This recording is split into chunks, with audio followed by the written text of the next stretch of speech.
We are thrilled to have you with us here today.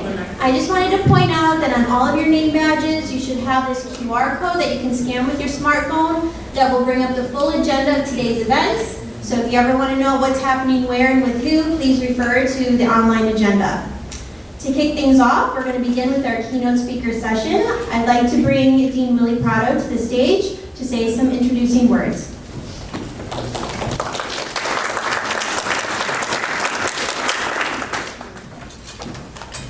Good afternoon, everybody. Good afternoon. Excellent. Good response. I hope it's like this at 6 o'clock in the evening. Excellent. Thank you all so much for being here and welcome again. I'd like to thank individuals and organizations who have helped us plan this event. Thank you so much to the Graduate Student Association, to the Postdoctoral Association. Thank you to the graduate school team, and in particular, Laura Ramos. I think it's Laura here. Maybe she's outside. But a special shout out to her, who has really sort of dealt with all of the details over the past several weeks and past couple of months, despite the fact that it was her birthday, yet her 30th birthday, and she was working till very late yesterday evening, despite our best efforts to get her out of the office. So thank you to everyone. I'd like to now introduce our keynote speaker for this afternoon. This is someone who many of you may know, because he has appeared on university communications, he has appeared in our local media, both on TV and written media. And before I say his name, although again, you're going to know who he is someone that I personally am very proud of, because I met him as a graduate student here at the University of Miami when he was getting his MPH program. And it's been amazing to see his career, his impact to the field of HIV, his impact in the community. And when we speak here at the university about transforming lives, this is exactly what Hansel Toast has done. He has transformed lives of our patients here in Miami and beyond, across the state of Florida. So I won't steal his thunder, but just to let you know that as a graduate student, Hansel published a paper that really set the foundation for him to do a significant amount of work with our state legislators to get the first pilot program of needle exchange approved here in the state and in the city of Miami, and then eventually got approved for the whole state of Florida. And this is remarkable. You think about this, I know there's some graduate students in the room, to think about a graduate student's work and how that went beyond the lab into policy, actual policy. So this is a phenomenal accomplishment. So with that said, I'd like to introduce Dr. Hansel Toast, who's an assistant professor of infectious disease here in the Department of Medicine at the University of Miami Miller School of Medicine. Hansel, welcome.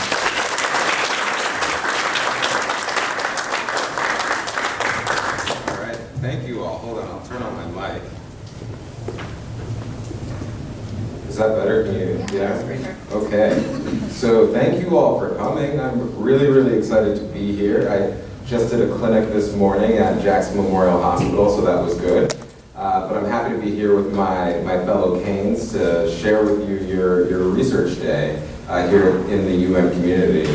It really does take me back to my days as a student when I was doing my capstone experience as a master's in public health candidate. Back then there were only a few dozen people in the MPH program. It's a massive program now, but it was just a few dozen close-knit progressives who we spent our time marveling about how we could make this a better world. My health education and behavior professor was Dr. Lisa Metz. She's a prolific HIV and substance use researcher. She's now a dean at Columbia, and she's really the person who changed the arc of my life forever. So Lisa asked me, I was in her core curriculum course, health education and behavior, and she asked me if I was interested in replicating a study from San Francisco that characterized public disposal of syringes in that city. So who's been to San Francisco? Wasn't it nice when we could travel? So San Francisco has changed a lot. It used to to be a wonderful bohemian hippie town, but now it's been obviously overrun by tech pros, and even physicians are impoverished living in that city. And there was a lot of complaints from the tech pros, oh, there's syringes in Golden Gate Park. So the Department of Public Health in San Francisco, Grant Colfax, who was one of Obama's directors of the Office of National HIV and AIDS Policy, he funded a study where they looked at the actual disposal of syringes in San Francisco. At this time, San Francisco had 4 very large syringe exchange programs, and they were distributing literally millions of syringes every year. In Florida, however, due to the drug paraphernalia statutes, the possession and the exchange of needles was prohibited by law. So how many of you know about syringe exchange or harm reduction? Somewhat? Okay. So we're integrating all of this into the medical school curriculum right now. I'm super excited that Dean Ford is allowing me to do this. But it's all about meeting people where they are. It's rooted in respect for people who use drugs and autonomy. And it's about going to where people are and bringing the medical care to them that is acceptable. And then syringe exchange is one of the oldest bread and butter public health interventions. So we know HIV is transmitted through sex. HIV is transmitted through sharing needles, and it's transmitted maternal to child. And needle exchange has been around for decades, and it's basically, in order to prevent HIV, the exchange of needles, it also prevents Hep C. There's also a ton of ancillary services that go along with needle exchange, and they've been really effective in getting people into drug treatment and decreasing overdose. So, of course, if they did all those wonderful things, they were illegal in Florida.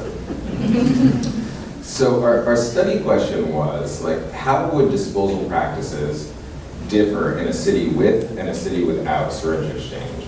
And we knew another way that Miami differed greatly from San Francisco.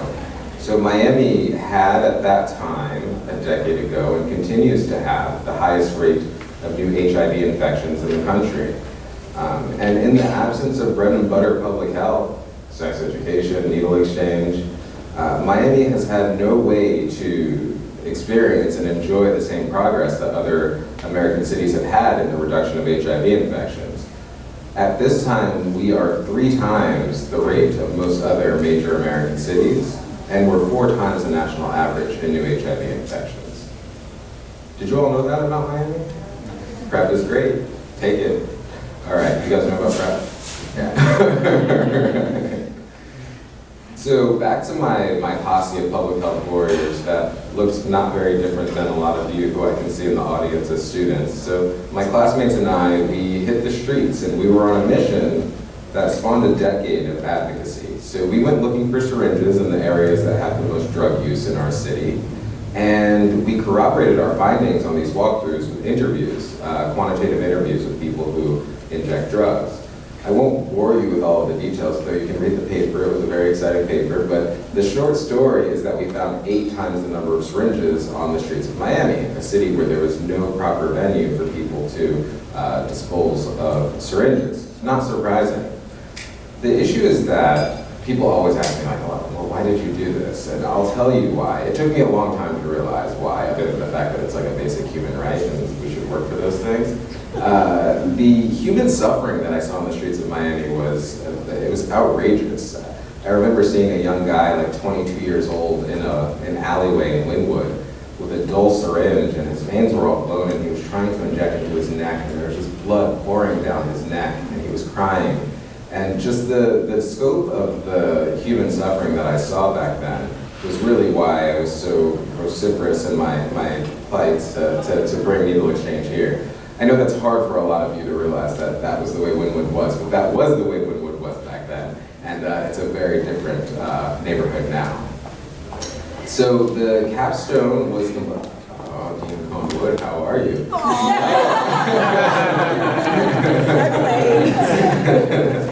Thank you so much for coming. Yeah, so many people came. I really appreciate this. Back to my capstone. So it was complete, and it was time to write the manuscript.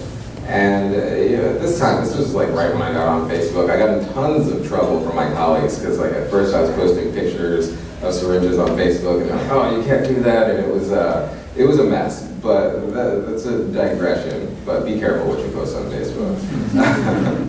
But I want to encourage everyone here to keep at it with your manuscripts. It took us a year and probably 5 journals to get this paper published. It was very, very hard. It took a lot, it like really hit my ego every time we would get the reviews back from a journal. But when the paper was published, 2 weeks later, it arrived and it was on the front page of the Miami Herald. So something so minute as syringe litter, that was the thing that catalyzed a movement to bring harm reduction and syringe exchange to Florida. That on top of, decades of evidence that this prevent HIV. I was in medical school when the paper came out, and from that moment on, I knew that my life as a researcher, my interest would only be in the pursuit of advocacy and meaningful policy change. So I did the rounds, I did a lot of talks, nothing close to as big as this. I did little tiny talks in the med school, and after one of my talks, one of my classmates came up to me, his name's Mark Hirsch, he's now a psychiatrist in Jacksonville, and he said, okay, so there's syringes on the street, what are you gonna do about it? And I said, well, I guess we need syringe exchange. And he said, how are you going to do it? And I said, I don't know. And that was when Mark introduced me to the Florida Medical Association, and the rest is really history from there. My med school classmates and I, we were able to get students from other schools, and we passed a resolution at the annual meeting asking the Medical Association, which is the powerful physician lobby, to seek legislative change. And we were on our way after that. So the law had to be changed because at that point in time, the drug paraphernalia statutes made the possession or distribution of syringes with the intent to use illegal drugs against the law. So our next paper after the syringe disposal paper was the direct result of policy questions asked of us in the Capitol. Who here has been to Tallahassee? Yeah. The rest of you are better for it. I mean, I can say that half my family's from Tallahassee, half from Miami, so I can make fun of both cities as much as I want. But it's a really, this entire, just to give you as an aside, the entire budget of this state, the 3rd largest state in the country, and all of the laws are all passed in a 60-day time. Like, what is that about? Like, they force everything through in these 60-day, intoxicated, legislative, I don't even know what to call it, conflagration. It's really amazing to see the way that legislation passes in our state. But when we were up there, for the most part, what people wanted to know was about these theoretical cost savings if we had needle exchange in Florida. Some legislators were a little fresh and they asked me, wouldn't it be cheaper if they all just died? But, I ignored that. And undeterred, my classmates and I, we hurried back to Miami and we designed a study to quantify the cost of infections related to injection drug use at our county safety net hospital, our beloved Jackson Memorial. And so we arrived at the astounding number very quickly. It was $11.4 million in preventable infections like endocarditis, heart valve infections, or abscesses, or cellulitis. We submitted to +1, and this time the paper was out in a little over a month. It was very, very quick. So if you need something out quickly, they're wonderful. And we had what we needed to go back to the Capitol and get the legislators to act. Meanwhile, in Indiana, where the practice of medicine was occurring in the absence of science, we were very fortunate to have then Governor Pence. You guys know him, right? Is the Vice President the one protecting us from the coronavirus? How do you feel? I'm scared. So we were fortunate that he was able to pray his way to needle exchange in the face. No, this is what he said. He said he went home and prayed on it. So he prayed his way to needle exchange in the face of the 2015 outbreak of HIV amongst people who inject drugs in Indiana, which was the largest HIV outbreak we had seen in this country in decades. Just to give you an idea, at that point, Scott County, this little rural county in Indiana, had 15 times the rate of new HIV infections as Miami. So that tells you something. So this largest HIV outbreak happened under his tenure, and he is the person who is going to protect us from the coronavirus. Just putting that out there.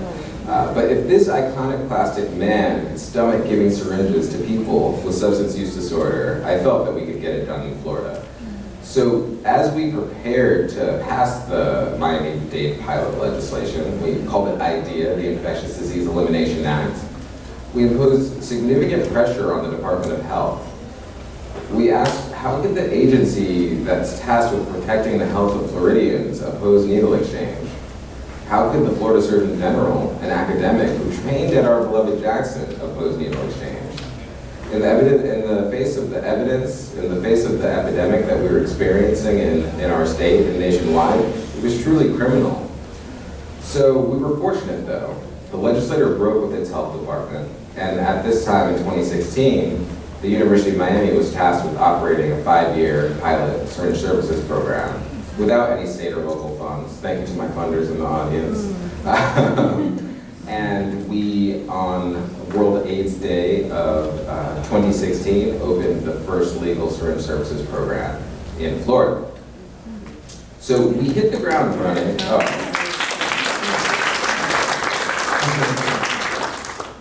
So we hit the ground running at a sunset fundraiser. I was actually with Joy Fishman last night, and that's where the fundraiser was, in her Val Harbor penthouse. As the sun was going down, we raised in a single night the money that was necessary to open the program. We aren't an extravagant program. We opened up on the corner of Northwest 17th and 7th on a university-owned lot in shipping containers. But despite our humble beginnings, we immediately thought, how can we leverage our position as a medical school, as a university of excellence? How can we prove the effectiveness of this pilot and the value of prompt statewide expansion? So the first thing we did was we went back to where it all started, public syringe disposal. So now I'm a professor, it's a lot of years later, and I was the mentor for MD and PhD students in their capstone. And I supervised the critical study, the pre-post study that looked at syringe disposal after the implementation of the needle exchange. And fortunately, the students found 49% fewer syringes on the streets of Miami in 2019 compared to 2009. So obviously, we published that immediately. With a graduate student, Tyler Bartholomew, who's not here, we were awarded a Gilead grant, and we began doing rapid testing for HIV and Hep C at the needle exchange, and we detected a potential outbreak amongst people who inject drugs. So at this point, we were thrust into implementation science research. Like, how can we take the organizational perspective, which was like inordinately resistant to people who use drugs coming into HIV care, and then also the patient perspective, where we have patients who have substance use disorder and poverty and all sorts of barriers to care. And how could we design an intervention so that these homeless people who inject drugs, all the people who seroconverted, who were infected with HIV, were homeless, how could we assure that they entered HIV care for the first time ever? So I want you to think about this, and I'm not exaggerating when I say this.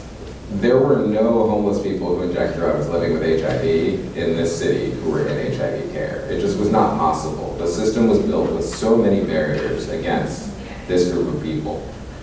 When looking at them, and sometimes they were unkempt, sometimes they were in withdrawal, sometimes they were under the influence, and the way that our patients were treated was horrible. But we were able to implement our Miami model of intensive patient navigation. I have some of my team here today, and so what we did was we escorted people to clinic to make sure that they felt comfortable, provided them with water, picked up their medications for them, we store them on site at the needle exchange, and we paired this Miami model of intensive patient navigation with an epidemiologic study, which was an investigation that we conducted with the CDC and the Department of Health, which included both the molecular cluster analysis and contact tracing. Contact tracing, that's what they're supposed to be doing with coronavirus, but they're not doing it, so they actually don't know what's happening. I'll stop talking about coronavirus, I apologize. So it's basically asking who you share syringes with and who you had sex with. And all of this collaboration with our old foe, the Department of Health, and the public health care system, and our patients, led to rapid viral suppression amongst our newly HIV-infected patients. And this was important because the outbreak never was. And we also promptly published that. We also conducted an epidemiologic study on our massive naloxone distribution program. And this was in partnership with the Florida Department of Children and Families. That yielded immediate results. Does everybody here know what naloxone is? So it's I have some in my bag, I'll get it in a second. It's the overdose reversal agent. You spray it in the nose, and then somebody who's experiencing an overdose rapidly comes back to life. It's truly amazing. So once our program participants were armed with this powerful drug, they finally had the tools necessary to save each other's lives. So in 2016, when fentanyl hit the Miami streets, there were 321 opioid overdose deaths in our city. In 2017, which was the year we started handing out naloxone, that number was 305. And as our program grew, the EPI data showed that the number of preventable deaths had decreased to 213 in 2018. Each death was preventable, but we were making a major impact. So now we have Florida evidence. Our program had decreased the number of syringes on the Miami streets. We had created an effective low barrier model to enter HIV care, and we had conducted an epidemiologic investigation with the CDC. And most importantly, our IDEA family, who is the true first responders, the people who use drugs, were saving hundreds of lives. And so with this incontrovertible evidence, we invited the House Speaker, Jose Oliva, to visit the IDEA exchange, and he was very impressed.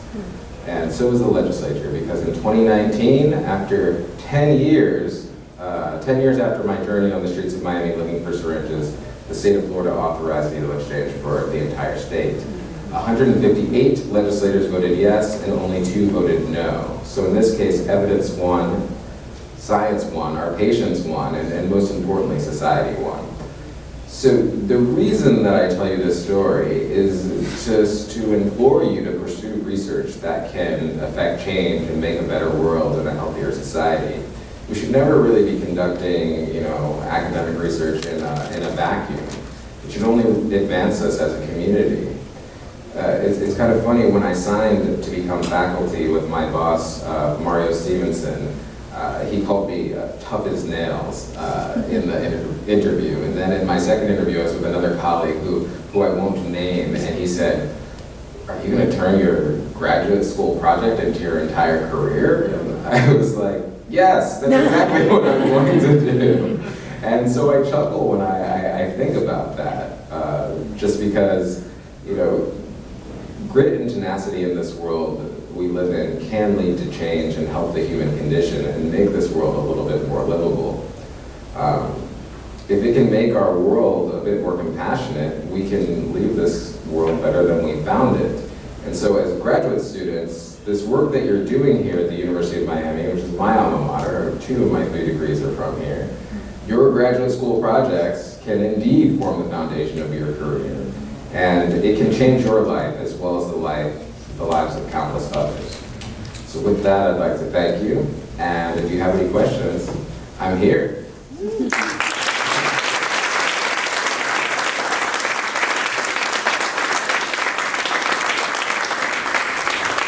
Dean Prado, how long was that? They said a half hour. I was like, I can't talk for that long. No. I did not talk for a half hour. Glenn, were you recording? Was that a half hour? Yeah. That's so embarrassing. I guess I can talk about it.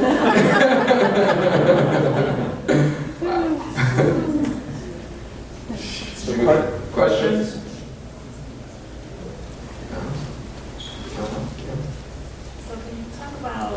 Expansion outside of Miami? Has there been some expansion? Yeah, so the question is about expansion of needle exchange beyond Miami. And so, unfortunately, when we were trying to pass the legislation, we couldn't get blanket authorization. It had to go county by county. But so far, 6 of the Florida counties have authorized needle exchange and passed ordinances, including all of South Florida. So that's 6.5 million people. So we're doing pretty well there. Manatee County, Hillsborough County, and Leon County are the others, and they're working hard to get their program started. It's hard because the legislature really handcuffed us without giving us any funding, but we'll get there. Guess we have to go back to the legislature. So it's obvious that your capacity and determination was able to really propel you forward in your career to get to where you are now based on, you said that this was your graduate school project that you were ended up coming into a career.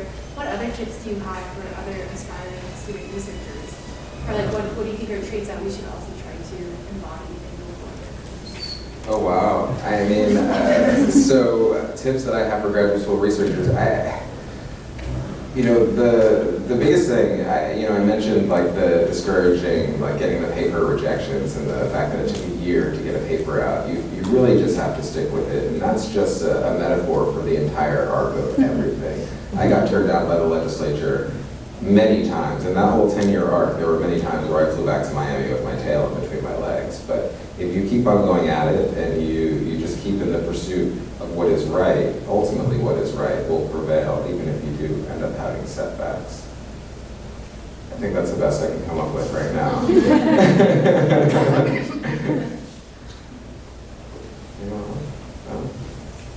Yeah?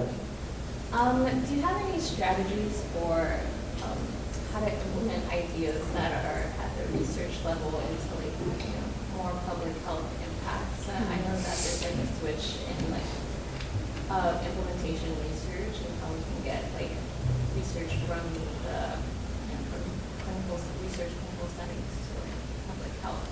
Have any how to facilitate that process? Yeah, it's interesting that you would ask about implementation science research. That's actually not how my brain works. Like, I don't really think about that, but I definitely have finite ideas of what I want. So like, I want to be able to deliver HIV care under a bridge. So I'm going to design a trial where we'll randomize people to either get telehealth under a bridge or get navigated to the system. But implementation science is the way that we can take these evidence-based interventions and show that we're able to practically implement them. However, I'm super biased. I think that if you want to make change the law. That's what I've been, that was basically how I got on this journey. And working with our professional associations, the American Public Health Association, Florida Medical Association, American Medical Association, all of these associations have legislative arms, and they basically taught me how to write and pass legislation. At the medical school, I'm going to be implementing an advocacy curriculum as well under our Next Gen MD. And it really, I mean, if you really want to see change, it's about doing things like heading to the Capitol and convincing people why what you want to do is right. It can also happen on a local level, though. I mean, I see one of my new colleagues, he just made it so that at Jackson, if you're admitted for an infection, I'll take it back to this. So, in the law for the pilot program, it said nothing about naloxone.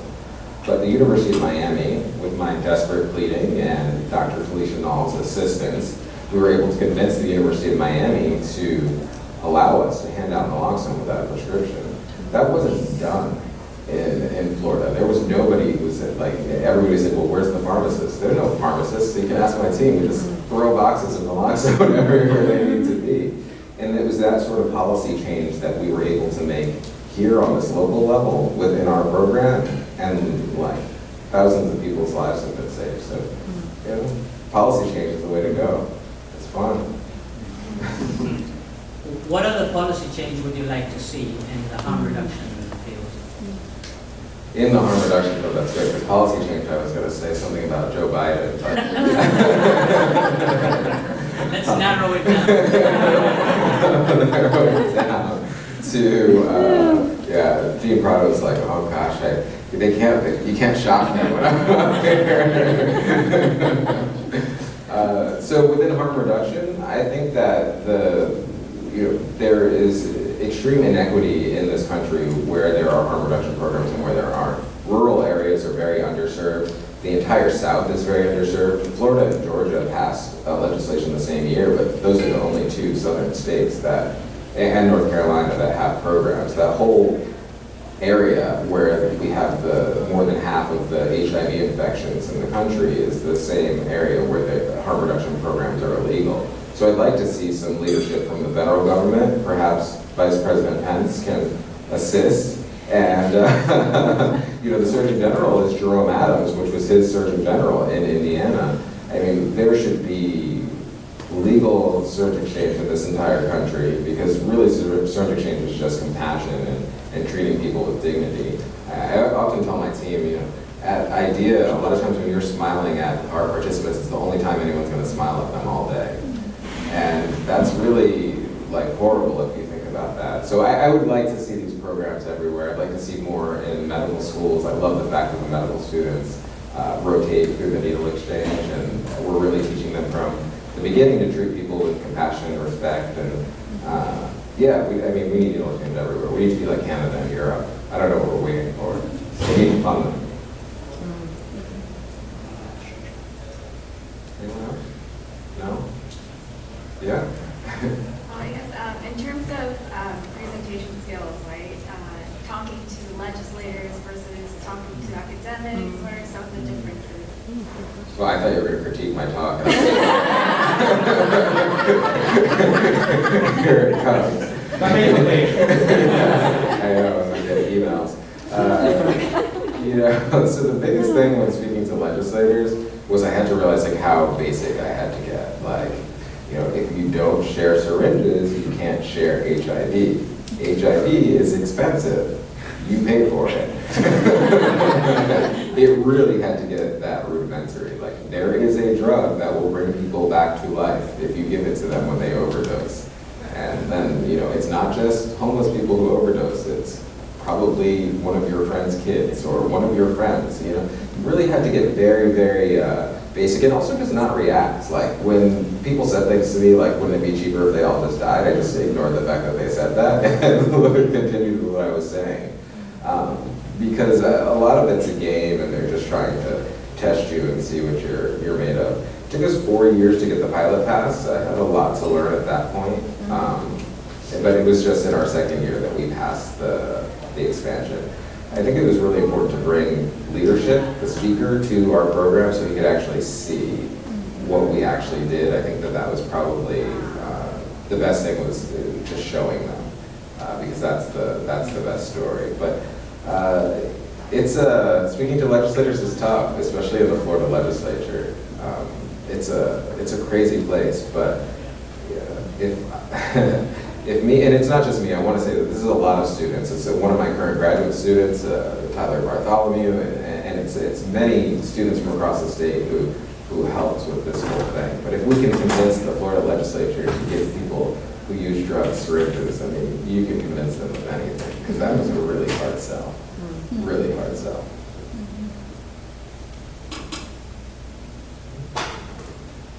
All right, off to the needle exchange I go.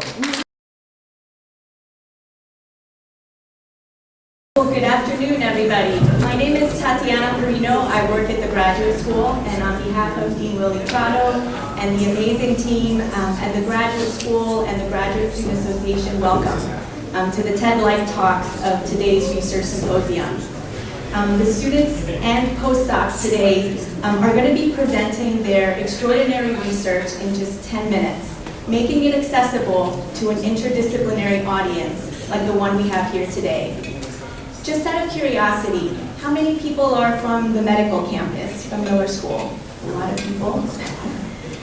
Arts and sciences? Excellent. Engineering? Business? Frost School of Music? Almost everybody's represented. The Rosenstiel Marine School? Architecture? Abbott Center? Am I missing anybody? Nursing. So pretty much almost every school is represented, making this a kind of challenging task for our speakers. But it is my pleasure to introduce all three of them to you here today. A little bit about the sequence for today. Each speaker will be speaking about 10 minutes. We ask that you hold your questions until the very end. All three speakers are going to be coming up here, and you'll have an opportunity to ask all of them questions. Okay. So a few rules. I'd like everybody, if possible, to maintain silence. This is the time to check your cell phones and make sure that they're off the ringer. It can be really distracting to these three young folks who are going to be trying to present their research very quickly. And we will be closing the door. If you do have to leave, try to leave the room between the talks, also to minimize distractions. And so I'd like to introduce the first TED Talk speaker. He is Jeff Peterson, who is an MD PhD student in biomedical engineering. The title of his talk is Bringing Microbes into the Light, Dosage Measurement of Rose Bengal Photodynamic Antimicrobial Therapy for Treatment of Corneal Infections. Join me in welcoming Jeff.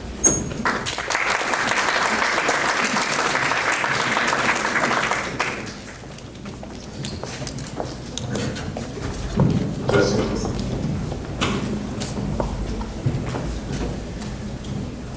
So, who here has ever worn contact lenses? Okay, now I want you to keep your hand up if you have ever slept, swam, showered with your contact lenses on, or worn them for way too long. Okay, so that's a fair number of people in here. And you don't have to feel guilty because I've done almost all of these things at some point as well. But I do want you to remember if you raised your hand just now because this talk is relevant to you. So, a little more introduction. My name is Jeff Peterson and I'm an MD PhD student at the University of Miami. I work in the Ophthalmic Biophysics Center, which is this lovely group of people. And I'm doing both a medical degree as well as a PhD in biomedical engineering. I work at the Ophthalmic Biophysics Center, which has the central focus of creating innovations for bettering patient eye care. And patient eye care is important to us because vision is one of the most important and integral parts of our everyday lives. It allows us to experience things that no other sense can give us. And it can be easy enough to take for granted, that is until something happens, like it did to me. Back when I was in high school, I was about to go on a date with this girl I had a huge crush on, but I ended up having to cancel the day of because I got a really horrendous corneal infection. And I got that infection because I was wearing my contact lenses for a month straight when I was only supposed to be wearing them for 2 weeks. Now, just to give you guys a little bit of orientation of the anatomy, the cornea is the clear window at the front of the eye that, along with the lens, helps bend light to focus it into an image onto the retina. It's also the same part that doctors will perform LASIK surgery on to help correct vision. So obviously getting an infection there is not an ideal place.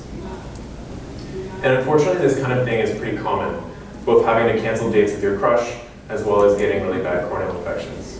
700,000 people around the world every year have their vision threatened by corneal infection. And normally these infections are treated with antimicrobial eye drops, but those don't always work. If you get a fungal infection in your eye, you have about a 1 in 3 chance of failing medical therapy entirely. And that can mean losing your vision or losing your whole eye. So the biggest risk factor for this is contact lens use. Specifically, that risk goes up if you have poor contact lens hygiene. So that means those things I was talking about earlier: sleeping, swimming, showering with your contact lenses on, wearing them for way too long, not changing out your contact lens case every 3 months, or not properly cleaning your contact lenses. And of course, not everybody who wears contact lenses is going to get a corneal infection, but some people are less lucky than others. Meet Naomi. She was a 17-year-old patient who had a severe parasite infection in her cornea. She had been treated with the standard therapy of antiparasitic drugs for about 6 months before she came to see our team. The infection got so bad that she eventually lost vision in that affected eye. And a lot of people think that when you lose vision, everything goes black. But that's not always the case. A lot of the time, it can look a little bit more like this. So when the infection gets this bad, what doctors will often do is they'll perform an emergency corneal transplant, where they'll surgically remove that donor cornea, they'll surgically remove that infected cornea and replace it with a donor cornea. But even this only has about a 50-50 chance of working in the long term because the infection can simply creep back into that donor cornea. So what we really need is a therapy to actually stop that infection before getting to this point of needing that emergency surgery. That's where our laboratory comes in. At the Ophthalmic Biophysics Center at the University of Miami, our laboratory has been developing a therapy for treating thousands of patients who have a corneal infection, like Naomi, with something called Rose-Bengal photodynamic antimicrobial therapy, or Rose-Bengal PDAT for short. The way Rose-Bengal PDAT works is we have a photosensitive dye called Rose-Bengal, which is put onto the surface of the cornea. We shine green light onto the eye, and that generates singlet oxygen, which is a highly reactive form of oxygen, toxic to most microbes that cause corneal infection. And we've been seeing really promising results both in the Petri dish and in patients. Here we see a fungus that was taken directly from a patient's corneal infection and grown in a Petri dish. You can see in this blue dotted area where green light was shown onto the Petri dish, there was a near complete killing of the fungus. And in patients, we got similarly good results. About 72% of the patients that we've treated experimentally with Rose-Bengal PDAT have been able to avoid an emergency corneal transplant. So here's a patient that was seen with a corneal infection who was treated by our team at Bascom Palmer Eye Hospital. There's a green light shining on the patient's eye, which helps activate the rose Bengal dye. Naomi was one of those patients. After 6 months of pain and unsuccessful treatment, within a couple days after receiving rose Bengal PDAT, her pain went away. Within a month after her treatment, the infection was gone. She's since gone on to become a photographer and has won multiple awards for her work. So now we have a therapy that works really well for treating about 72% of patients. And that's incredible considering that the protocol for rose Bengal PDAT actually came from the protocol for a very different therapy meant for stiffening the cornea. And what I mean by protocol is the amount of dye, the amount of light, and how much is applied. So the amount of dye and all those things all stayed the same essentially, but what changed was we actually replaced the photosensitive dye and the type of light, and we swapped them out for a different dye and for a different type of light. And that worked really well for treating corneal infections. However, there's still that remaining 1/4 of patients who aren't still responding to rose Bengal PDAT. In addition, there is a very much of discomfort and pain associated with this therapy, especially if you have to get the therapy multiple times. So really what we want to do is we want to make this therapy as effective as possible to reach that last 1/4 of the patients, as well as make it more efficient. So in order to do that, we first want to know how much singlet oxygen we're producing. Remember that singlet oxygen is that highly reactive molecule that reacts with microbes that are causing the corneal infection in the first place.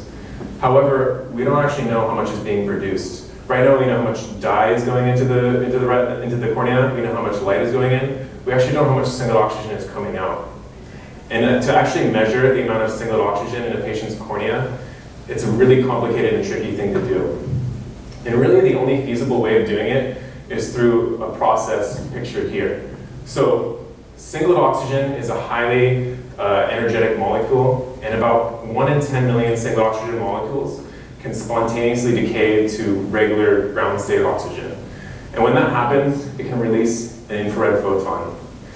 That photon can then be picked up by a detector, which we can then use to back calculate the number of singlet oxygen molecules that's in the cornea. However, you can imagine that a 1 in 10 million chance of producing a photon is a very small amount. So in order to measure that signal, it's really, really difficult because the infrared light we're picking up is just very dim. And also remember that there's a big green light shining on the patient's eye that's in our way as well as we're trying to make this detection. So it's a bit like trying to measure a dim star in the sky while the sun is shining in your face and it's daytime. So obviously it's a bit difficult. We can make our lives a little bit easier by applying super sunglasses onto our detector. Essentially we can just filter out all the wavelengths that we're not interested in and only leave the wavelengths of light associated with that singlet oxygen. However, even at this point, it's still like a really, really dim star. It's still a very dim signal. And there are tools that scientists have developed to be able to make these measurements, but they're often very bulky, very expensive, and not really suitable for use in a clinical setting. My goal was to create something that would be more cost-effective, more simple, and better adapted for use in a clinical office at some point. So I actually talked to a world expert in this field if he thought that my simple photodiode approach would actually work, and he said he didn't think it was possible. So here it is. After years of research and development, this is the singlet oxygen dosage measurement system I've been able to build.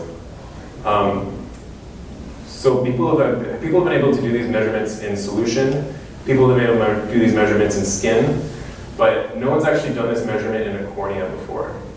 This is the world's first instrument that's specifically designed to do measurements in the cornea. Oh, and this is the device itself, the black boxes here.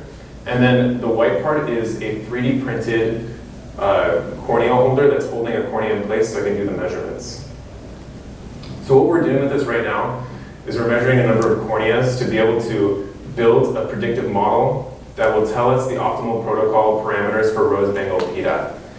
Essentially, we want to improve those things like the amount of dye, the amount of light, and how long it's applied for, and specifically tailor those to each patient so that we can make the therapy as efficient and effective as possible. And that's on the treatment side. On the prevention side is where you all come in. If you can all tell people who you know who wear contact lenses the importance of contact lens hygiene, we can prevent a number of these infections from ever happening in the first place. And so hopefully, with our combined efforts, tens of thousands of patients who would have otherwise gone blind will hopefully one day get a second chance at sight. Thank you.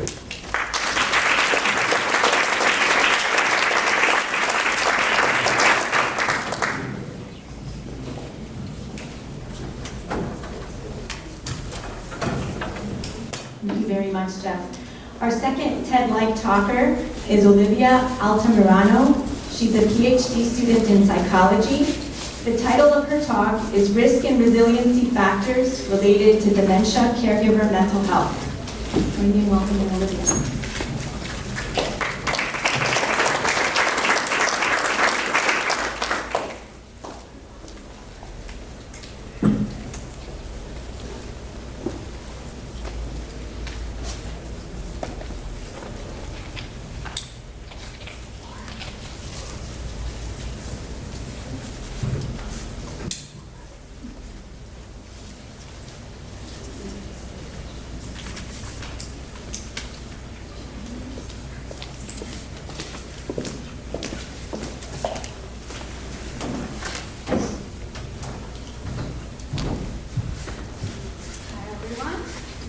Olivia Altamirano. Thank you for joining us this evening. It's not on.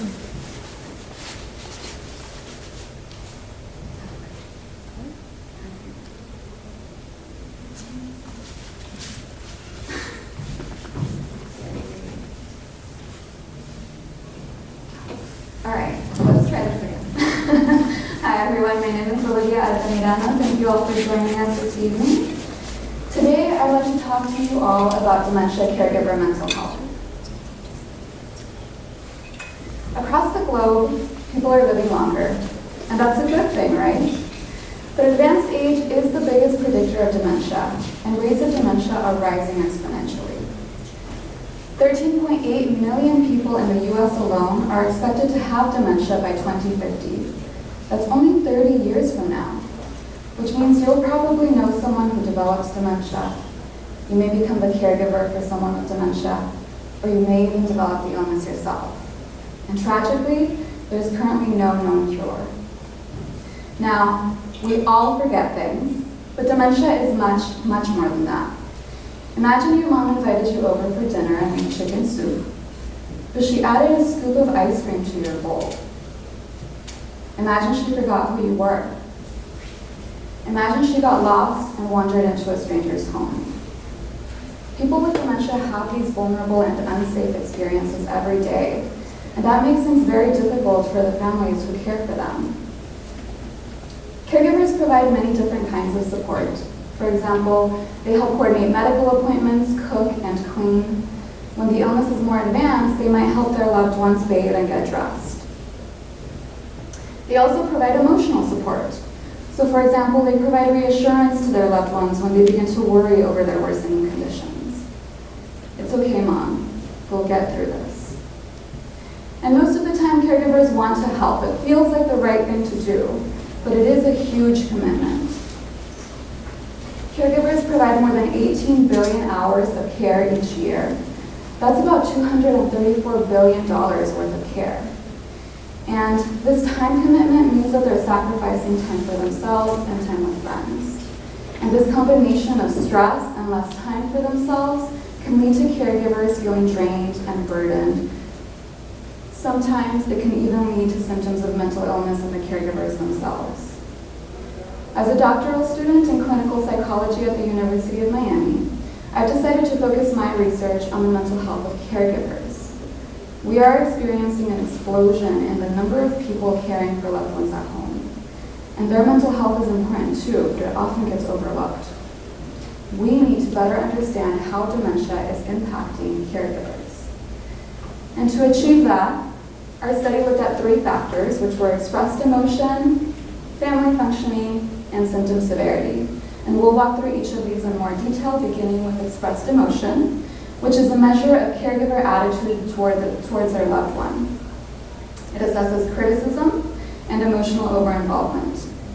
Criticism is, for example, when a caregiver reports that they're often angry with their loved one.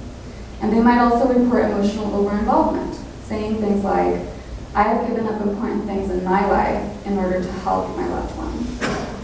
Together, criticism and expressed emotion are referred to in psychology as, criticism and emotional over-involvement are referred to in psychology as expressed emotion. And studies have found that high levels of expressed emotion are related to worse outcomes for patients with dementia. More recently, researchers, including myself, have started to wonder whether expressed emotion is also related to outcomes in caregivers. Do caregivers who report lower levels of expressed emotion have better mental health? And in addition, criticism and emotional over-involvement are often looked at together. And someone is deemed as having high expressed emotion if they meet for either criticism or emotional over-involvement. And what I'm interested in here is what these relationships look like independent of each other. Does criticism relate to caregiver mental health, and does emotional over-involvement relate to caregiver mental health separately? Another factor I was very interested in was family functioning. Support from loved ones could help with the demands of caregiving. In fact, studies have found that caregivers who had more visits from family members reported a decreased sense of burden. And that makes sense, right? But more than just quantifiable support like the number of visits, I was interested in the quality of that support. What did caregivers think about the communication and cohesion within their families? And what did caregivers think about their family's ability to be flexible in adapting to changes in family roles? For example, my mom used to take care of me, but now I'm the one caring for my mom. And did those perceptions have an impact on the mental health of the caregiver? And last, the other thing I was interested in was symptom severity. As you can see here, symptoms of dementia become worse as time goes on. And you would imagine that as symptoms become worse, those symptoms become more difficult for the caregivers to manage. So we would expect that caregivers who are caring for loved ones with less severe symptoms would experience better mental health. So given all of this, what we expected to find was that lower levels of expressed emotion, meaning both criticism and emotional over-involvement, better family functioning, and lower levels of symptom severity would be related to caregiver mental health. And we recruited participants from all over the US. Specifically, caregivers needed to be caring for someone with a diagnosis of dementia who was 60 years or older. And the caregivers themselves needed to be unpaid and living with that person with dementia.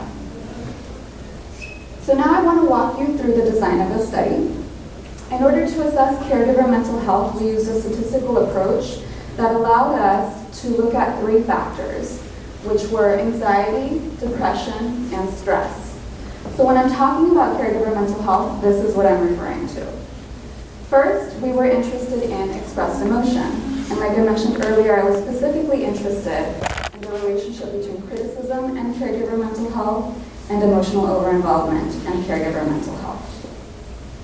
Second, I was interested in family functioning. And similar to the way we analyzed caregiver mental health, we used the same statistical approach that allowed us to look at 3 factors. And in this case, I was interested in what caregivers thought about the communication within their families, what they thought about their family's ability to be flexible in adapting to things like role changes, and their family's cohesion.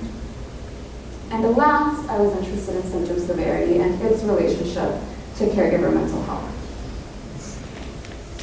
So here we see the variables of interest, and what's nice about this comprehensive model is that it allows us to test whether these variables are significantly related to caregiver mental health, even when accounting for each other's significance. And to give you a brief reminder, what I expected to find was that lower levels of criticism and lower levels of emotional over-involvement would be related to caregiver mental health, better family functioning would be related to caregiver mental health, and the lower symptom severity would be related to better caregiver mental health. And what did we find after analyzing the data of 106 caregivers? We did find that there was a significant relationship between criticism and caregiver mental health, and that lower levels of criticism were related to better caregiver mental health. Emotional over-involvement was also significantly related to caregiver mental health, again, in that lower levels were related to better caregiver mental health. Better family functioning was also related to better caregiver mental health. And last, symptom severity was also significantly related to caregiver mental health. However, the relationship here was opposite that we had predicted. So higher symptom severity was actually related to better caregiver mental health. Now, if you'll recall, all symptoms seem to get worse as time goes on. So right now, we can't really be sure what symptoms are contributing to this finding. It could be that a patient's ability to remember his or her own birthday is not as related to caregiver mental health as is their ability to orient themselves and find a bathroom in their own home. We plan to look into this more in the future. But for now, I want you to imagine that you're the caregiver for your father with dementia. You want to provide quality care and be there for him when he needs you. But you're not feeling very well yourself. What do? Based on this research, I think that family-centered interventions are going to be crucial for this. This family here is experiencing a lot of hardship, right? But they're happy right now. So I think that these family-centered interventions should focus specifically on promoting family cohesion and reducing detrimental attitudes. For example, we can reduce criticism and emotional over-involvement by helping caregivers to find ways of coping that are healthy and that are feasible for them. We know that dementia is on the rise. We know that caregiver mental health suffers. Support for these caregivers is necessary, but there are very few people looking at family-centered approaches. These family-centered interventions could be helpful not only in improving patient well-being, but also in improving caregiver mental health, perhaps even with implications to the family as a whole. Caregivers do a lot for their loved ones, and their efforts help society as well. We need to be better prepared to care for them as they care for their loved ones. Thank you.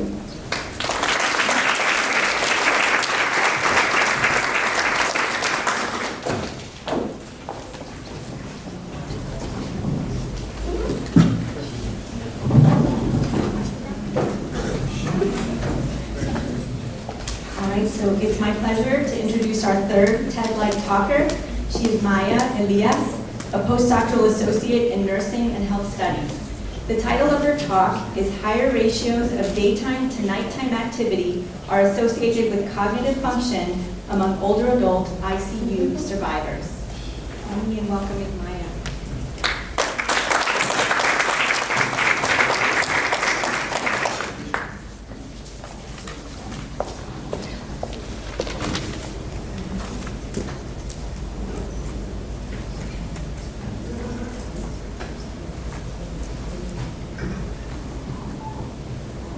Good evening, everyone. My name is Maya Elias, and I'm here to present on what is my passion, geriatric nursing.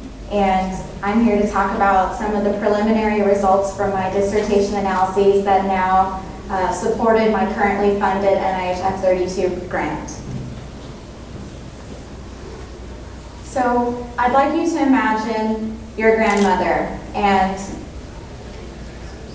just imagine that she's got stage 3 cancer, and your grandmother has been fighting for her life. She's been receiving chemotherapy, which is standard of treatment. And one of the side effects of chemotherapy, although it's done an amazing job of reducing the size of her tumor, a potential side effect is cardiotoxicity, which could lead to heart damage. And unfortunately, your grandmother, because of this heart damage, she's had a heart attack, and she's in the ICU, and she's been fighting for her life in the ICU for the past week or so. And while she's been in the ICU, she's been mechanically ventilated, so she's been on a breathing machine. She's receiving numerous medications. She's got plenty of IV lines running down her arms, She even has a catheter, tubes. She's got the works. And while these doctors and nurses are there saving her life, she's been in the ICU for the past 7 days or so, completely inactive almost. She hasn't even gotten out of bed. And although they've saved her life, she hasn't been very active. Her muscles have been atrophying. So although she's now stable to transfer out of ICU to a medical floor, she hasn't once gotten out of bed. She's barely been able to get up into the chair. And so the trajectory of her illness and her recovery lies in her cognition outcomes, her physical outcomes, her emotional outcomes. I'm here today to talk a little bit about that.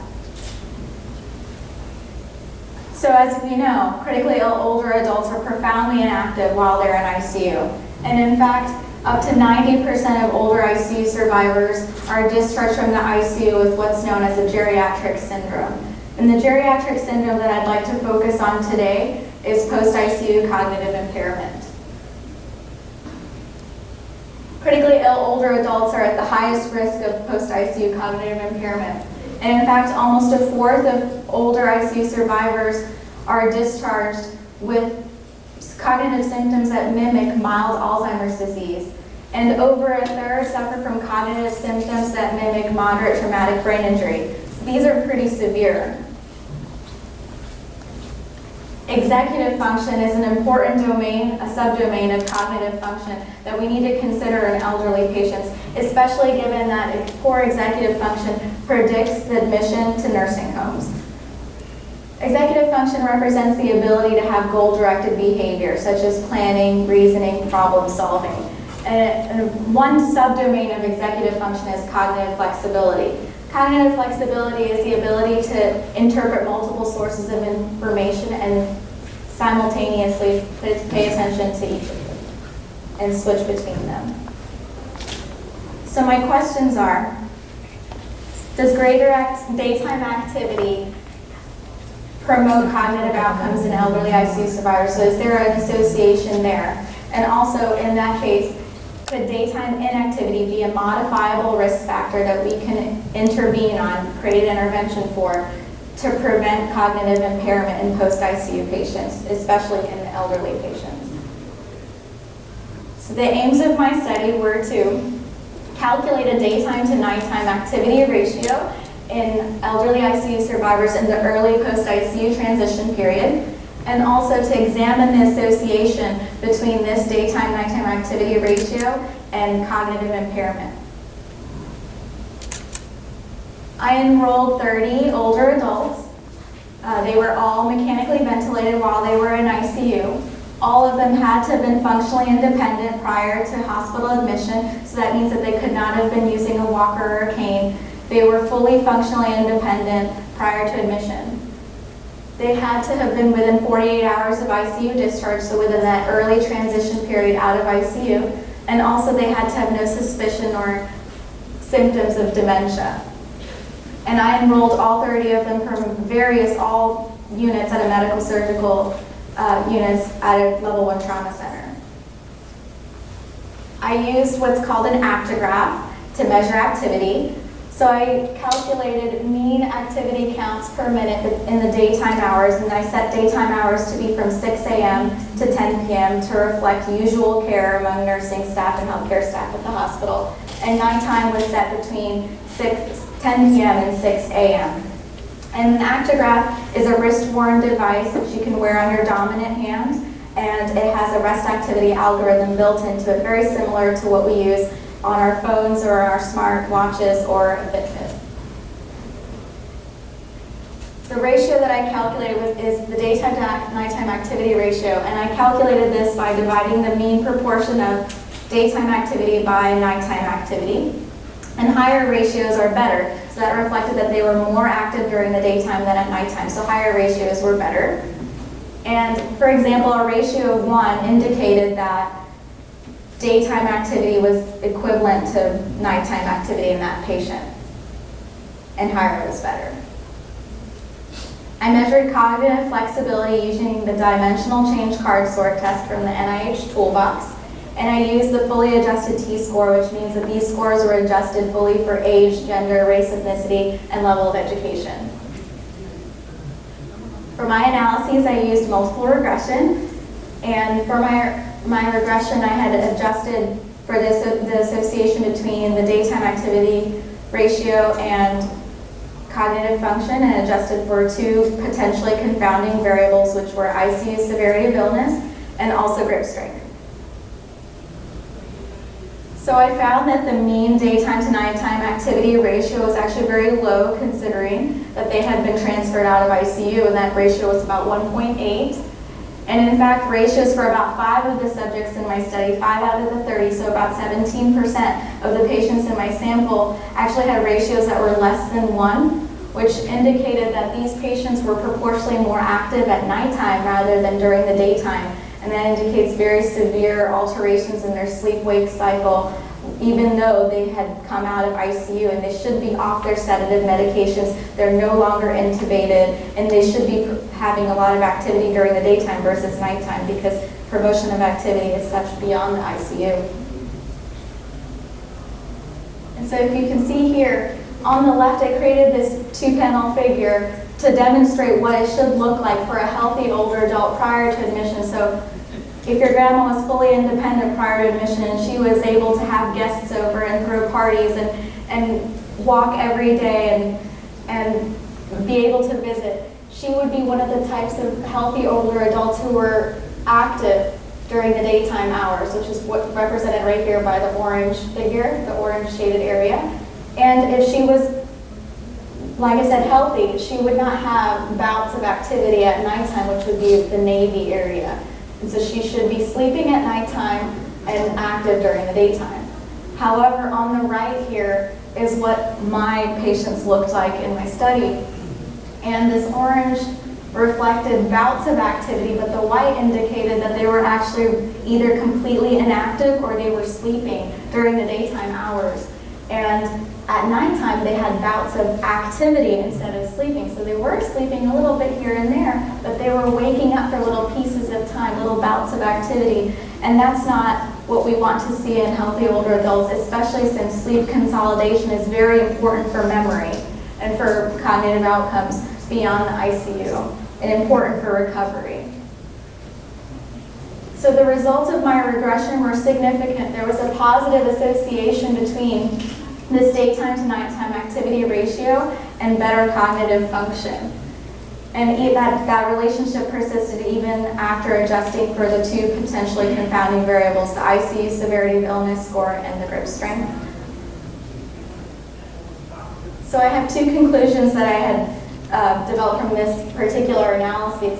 And that is, one, the proportion of daytime to nighttime activity was considerably low despite these elderly patients coming out of ICU into a floor where they should be actively participating in therapy and promoting their activity beyond the ICU. And so that means that they had severe alterations in their rest activity cycle.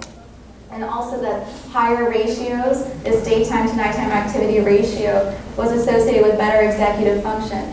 And as I mentioned earlier, executive function is important when we consider where these elderly patients will be transitioned to beyond the hospital. Are they going to go to inpatient rehab? Are they going to go to a skilled nursing facility, which is a nursing home? Do they need long-term care, which is extremely expensive? These types of outcomes are important to consider, and cognitive function is one of those predictors. So greater daytime activity may actually predict what we see in these elderly patients and their cognitive impairment beyond the ICU. So one of the major implications for this is that we should be maximizing daytime activity in our elderly patients. Even though they might be tired, you might think, oh, grandma needs some rest right now. In fact, that might be actually harmful. They should be active during the daytime to promote their nighttime sleep consolidation. And if the results of my study show some association there, perhaps this promotion of daytime activity and promoting nighttime sleep consolidation might influence cognitive outcomes in elderly ICU survivors. And moving forward, I have a currently funded NIH F32 grant for the Siesta ICU study, and I'm looking forward to analyzing those results and publishing them soon, hopefully by the end of this year. Thank you.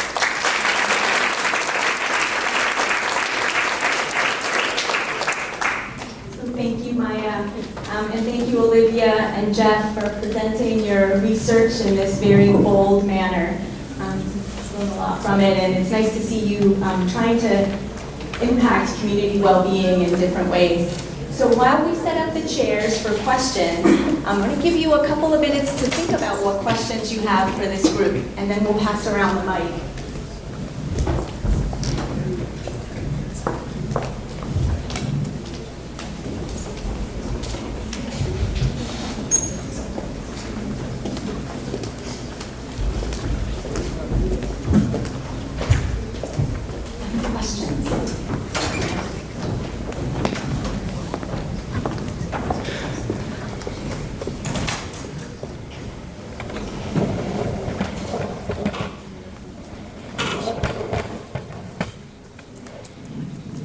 Yeah, I have a question for you.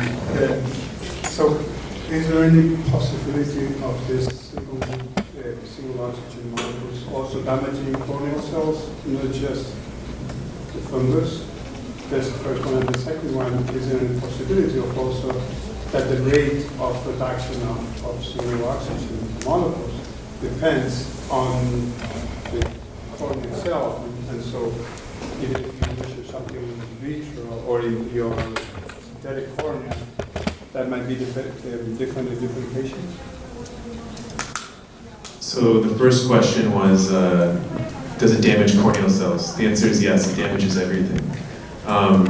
However, we have like LASIK surgery, for example, or PRK, where you're damaging the epithelial cells in the cornea, and after about, I think it's about 2 weeks, those epithelial cells in the cornea grow back. I think it's a month, but they grow back. And we've also done studies to look at the cells, the stem cells at the edge of the corneal epithelium to make sure we're not damaging the stem cells that actually provide that corneal epithelium. And at least in rabbits, they appear not to be damaged by the therapy. And the second question was, is there stuff in the cornea that's actually affecting single oxygen production, right? That may vary patient to patient. So the reaction of, there's a number of things that probably could. The answer is probably yes, but it's a matter of how much does it affect it. So for example, rose Bengal, the way it associates with collagen can change the absorption spectrum of rose Bengal, and that might affect how much light energy it takes in, which in turn affects how much single oxygen it produces. So there's definitely going to be factors like that, as well as the actual infection itself. You have light scattering when you have an infected cornea, like it's really cloudy, and so light can't penetrate very far into that cloudy cornea. So the depth of penetration of this therapy is going to be potentially much more superficial in that situation. But then also you have corneal melting, so then the rose Bengal goes further. So there's all these different factors that play a role, which I'm trying to tease out piece by piece, but it's really complex. So the answer is yes, but not sure exactly how. So I hope that answers your question. Other question? Yes, my question is for the nursing research. The R score you got in one of your slides was, I think, 0.35. Yes, so I believe it was the R squared, the adjusted R squared, yes. So that was about 0.35, yes. So the model was significant, but the beta coefficient was 0.4, about 0.4, so it was significant, the relationship between the ratio and the cognitive function score, the executive function score. Okay, perfect. That was the only technicality.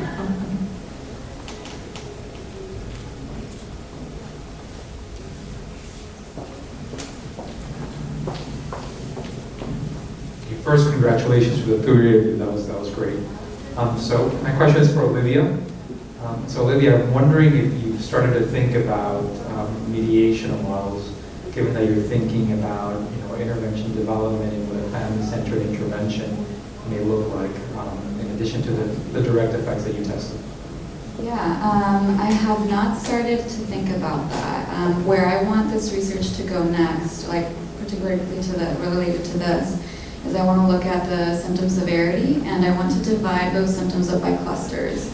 So the scale that we use does allow us to look at symptoms related to memory, symptoms related to orientation, and so forth. So that's one thing I want to do. And the other thing that I think would be very, very interesting to look at is, so far a lot of research focuses on a primary caregiver and the person that's doing most of the care. And I think that there might be some cultural differences in that people from maybe more collectivistic cultures, for example, might have more than one caregiver involved in the treatment. And if that's the case, how does that shared responsibility then, make things better for caregivers, or how does it make things worse if they can't arrive to things like a decision together?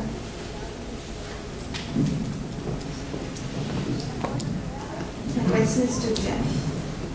So rose-finger is a dye. So when you act, it acts as a therapeutic agent. Does it cause burning to the patient? How does it act? Right? How comfortable is it in the form of therapy? It varies on the pain tolerance of the patient and how bad the infection is. So patients who have these infections can sometimes have really bad light sensitivity. So it's often more the light that causes the pain, because we actually, or not we, but the doctors who apply this, they are applying numbing agents to the eye. So there's all kinds of stuff that they put in there to make sure it's as pain-free as possible. I mean, it's not entirely pain-free, but it's often the light that can be the most annoying thing, because the surface of the eye has been numbed. And is there a chance of this therapy being as simple as doing at home? Like we add all the other drops at home. So is it in the future possible to do it? I know, because one part I didn't mention was that before you put the Brose-Bangle on, you have to actually physically scrape off the epithelium, and that's something that you want to have a doctor do. You don't want to do that yourself. But I mean, maybe you're really masochistic, but I wouldn't want to do it. Thanks.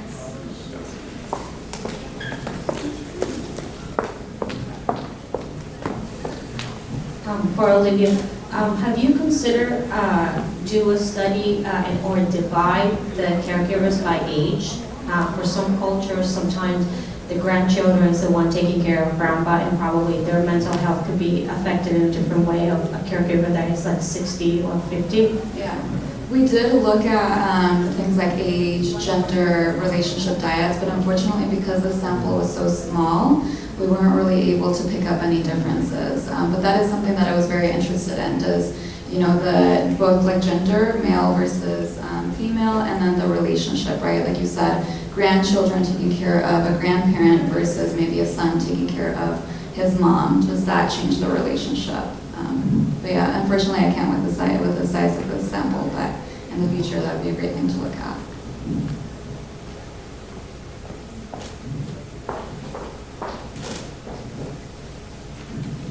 Hi, this question is for Maya. So I was curious how many assessments you took of the ratio measurement where you assess their activity during the day. And if it was like a few, or if it was like recently after they were released from the ICU, how do you intervene and tell them, you have to be active when maybe they feel like, or they perceive that they want to rest, or they want to not be as active as they were before? So to answer your first question, how many about the ratio, you had them all wear the Actigraph for 2 days and 2 nights. So it was a continuous analysis over that period of time, and so I averaged the 2 days and 2 nights together to develop the ratio. Because if I used only just one night, then it wouldn't be as accurate, because it could fluctuate so much between patients. That's why I averaged the 2 days and 2 nights together. And as for how to intervene and remind these patients, well, standard of care is that we are reorienting our patients that are confused when they come out of the ICU, regardless of their admission diagnosis or if they have a neurological damage or whatever. They're not supposed to be just left by themselves at all times. So they're nurses and physicians, healthcare staff, therapy, they're all trying to intervene with the patient and remind the patient at all times. There should be a frequent reorientation. There should be frequent assessments on the nurse's behalf Definitely checking on the patients every 2 to 4 hours between vital signs and everything. You're usually asking the patient, do you know where you are right now? Do you know what the goals of your care right now are? So that's frequently written on the whiteboard as well, the goals of their care for that day. And also, how many cognitive assessments did I do? I did do several of them, but for this analysis, I had only analyzed one.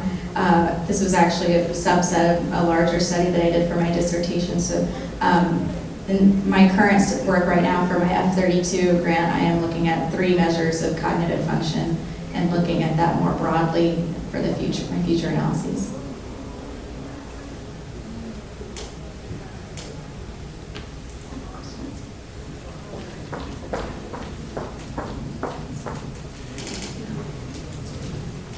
Hi, this question is for Maya as well. I'm just wondering if you are looking at the type of activities and also kind of wondering what are they doing at night sometimes that the activity is higher than during the daytime.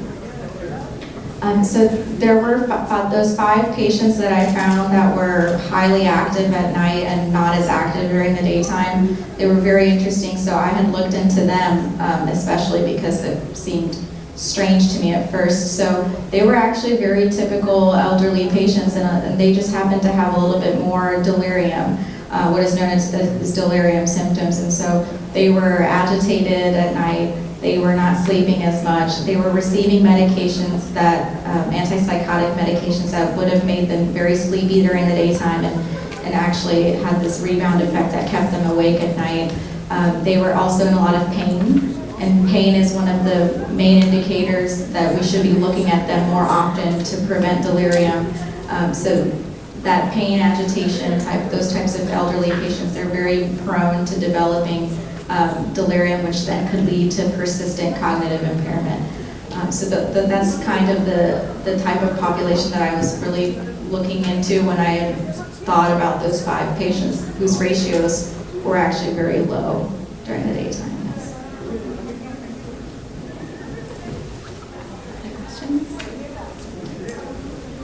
Right? Well, thank you very much to the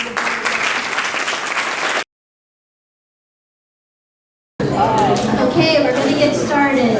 First, I just want to thank again the graduate school, the Graduate Student Association, and the Postdoc Association for their support of this event. And I want to thank all of you for coming as attendees, presenters, and really making this event what it is. So thank you.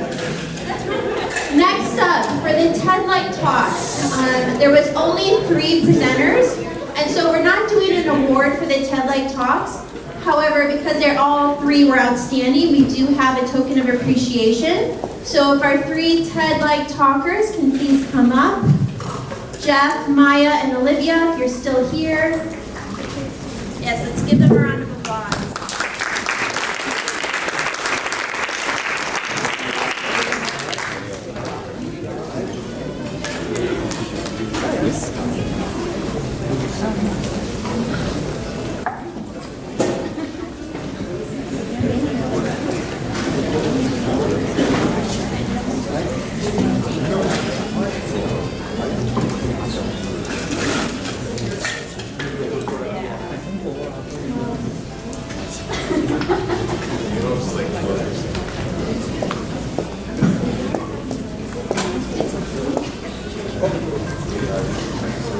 We'll take the picture. Yeah, okay, now we're going to move into the poster presentations.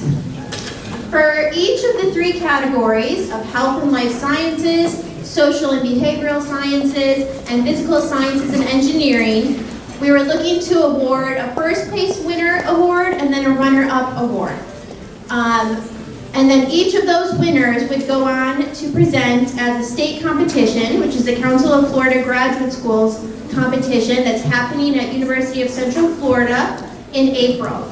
However, if any postdocs won, because they're ineligible to attend that conference, we chose, whoever the next highest votes were.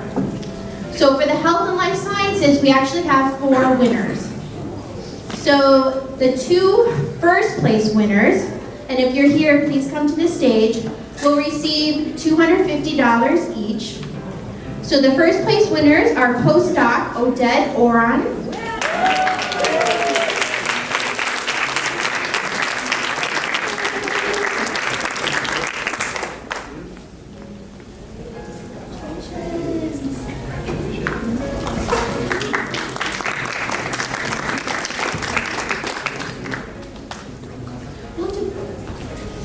Okay, and then the next highest number of votes is postdoc Juliano Tiburcio de Freitas. Is Juliano here? We'll make sure that we notify him. Okay, then for our graduate students, the first place winner who will receive $250 for the health and life sciences is Brianna Almeida.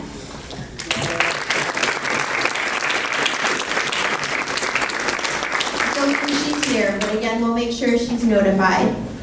And our runner-up, who will receive $100 and also the opportunity to present at the conference, is C. Kiat Tan.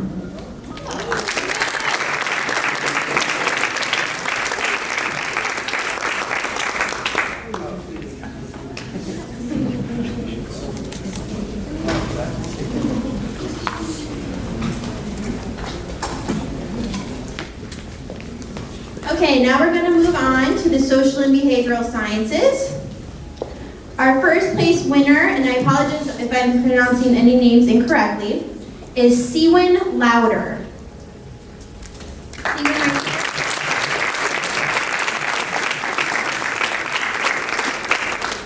And our runner-up is Lauren Kupis.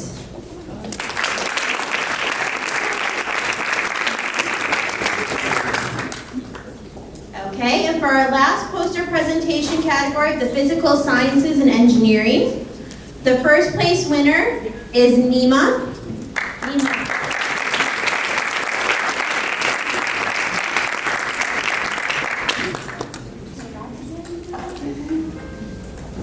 And the runner-up is Keenan Mintz.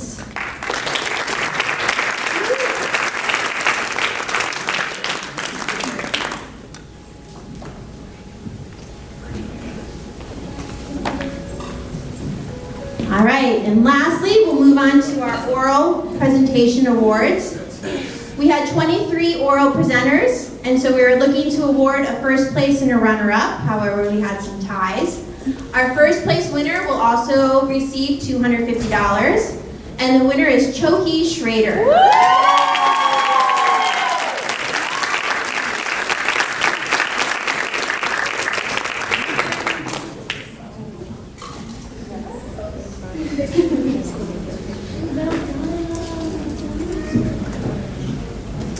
And we had a three-way tie for the runner-up.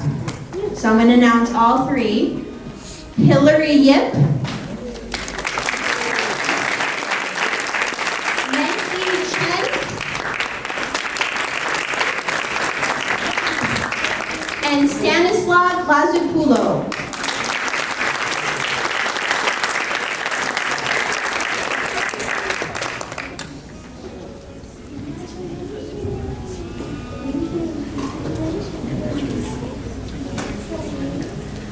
All right, well that concludes the award ceremony. Feel free to hang out and network a bit longer. And again, thank you so much for your participation this year. We really appreciate it.